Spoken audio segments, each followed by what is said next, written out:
Güneşli bir Ağustos günü Libya'ya ayak basan İmam Musa, Lübnan siyasetinin önde gelen isimlerinden biri olarak Muammer Kaddafi ile bir görüşme planlamıştı. Başkent Trablus'un en şık otellerinden biri olan Şati Otel'e yerleşti. Görüşmenin ana konusu Lübnan'da yaşanan iç savaş olarak belirlendi. 31 Ağustos 1978 saat 13 olarak planlanan görüşme öncesinde bir takım temaslarda bulundu. Musa Sadr ve yanındaki heyet toplantı vaktinin gelmesiyle Akdeniz kıyısındaki bu otelin kapısına yanaşan siyah otomobillere binerek toplantının yapılacağı alana doğru hızla uzaklaştılar. Bu onların kayıtlara geçen son görüntüsüydü. Ortadan kaybolan Musa Sadr'ın akıbeti de yaşayıp yaşamadığı da hala gizemini koruyor. Günümüzde Irak'ta yaşanan kaosu anlamlandırmak için biraz geriye Sadr ailesinin Şii dünyası içindeki duruşu ve konumuna bakmak gerekiyordu. Çünkü 44 yıl önce yaşanan bu olay Irak'ta bugünlerde yaşananlarla doğrudan bağlantılı. Tarih boyunca Lübnan, Suriye, Irak ve İran arasında siyasette Şii hareketinin derin izlerinin görüldüğü din adamları yetiştirildi. Sadr ailesi de bunların en ünlülerinden biriydi.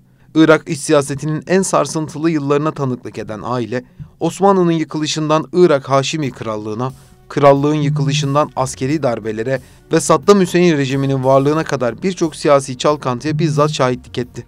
Kendilerini sıkı bir Baas Partisi karşıtı olarak tanımladılar. İslami Dava Partisi'ni kurarak rejime açıktan bayrak açtılar. İdamlar, faili meçhul cinayetler. İstifasını verdikten sonra destekçilerinin sokak çatışmalarına başladığı Mukteda Sadr, ailenin günümüzdeki temsilcisi olarak aktif siyasetine devam ediyordu. Babası ve kayınpederinden aldığı siyasi gömleği üzerinden çıkarmayan Sadr, Irak'ın son 20 yılına damga vurmuş bir isim.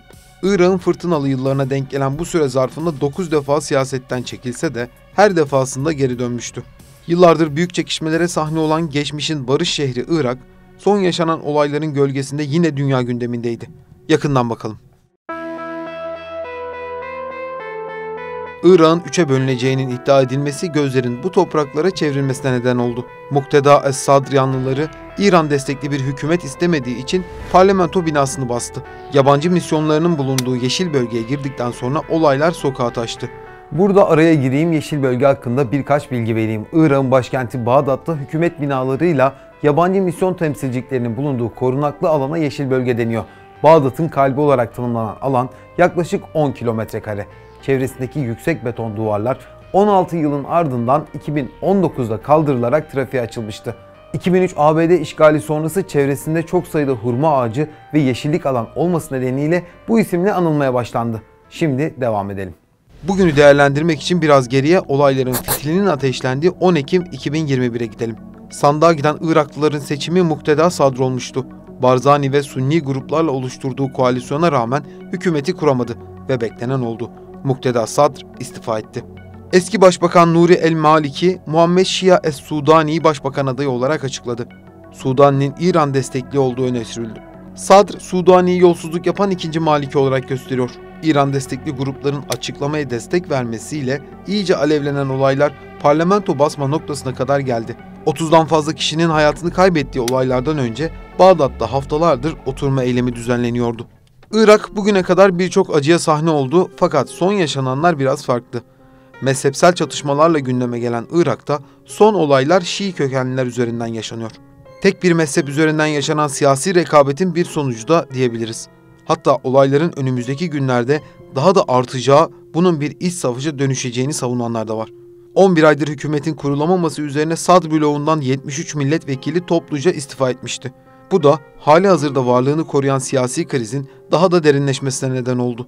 Bunun ardından meclisteki 64 milletvekilinin yemin ederek İran yanlısı bloğun tarafına geçmesi Sadr yanlıları tarafından bir yenilgi olarak değerlendirildi. Siyasi gücünü göstermek isteyen Sadr, 15 Temmuz'da yüz binlerce destekçisiyle birlikte Bağdat'ta cuma namazı kılma çağrısı yaptı. Bizzat katılmamasına ve hava sıcaklığının yüksek olmasına rağmen katılım çok fazlaydı. Verilen mesajsa hem dini hem de siyasi bir otorite olduğunu kanıtlama yönündeydi. Akıllara gelen soruysa şu: Sadr'ın siyasi ve dini bir lider olması onun muhakkak siyasi arenada rol alacağı anlamına mı geliyor? Şunu belirtmekte fayda var. Protestocular bir yıla yakın bir süredir hükümetin kurulamadığının farkında ve olayların asıl çıkış noktası bu değil. Sadr'ın diğer siyasilerin kendisini dinlemediğini gerekçe göstererek siyasetten çekilme kararı alması en önemli gerekçe olarak gösteriliyor. Oturma eyleminin çıkış noktası da yine buydu. Tek bir sözüyle binlerce kişiyi toplayıp aynı anda onları dağıtma gücü var desek yanılmış olmayız. Göstericilerin en net isteği erken seçim olarak görülüyordu. Ayrıca Maliki'nin yargılanması ve yargı yönetiminin değişmesi de yine talepleri arasında bulunuyordu. Sadr 30 Ağustos'ta protesto gösterilerine son verin çağrısıyla olayların dinmesini sağladı. Irak halkından özür dileyen lider, gösterilerin barışçıl karakterini yitirdiğini dile getirdi. La zilt u'min enne teyyar munzabit ve muti'.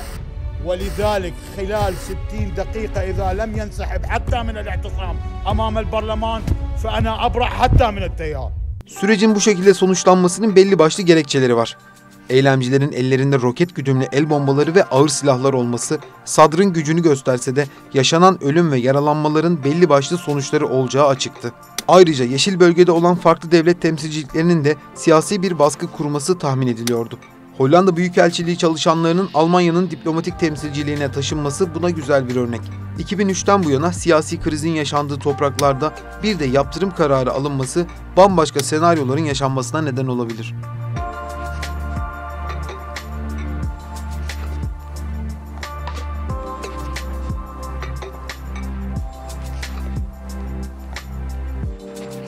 Küresel salgın Covid-19'dan hemen önce hayat pahalılığı, temel ihtiyaçlara ulaşamama ve yoksulluğun bitmesi amacıyla geniş kapsamlı gösteriler sonucunda başbakan istifa etmişti.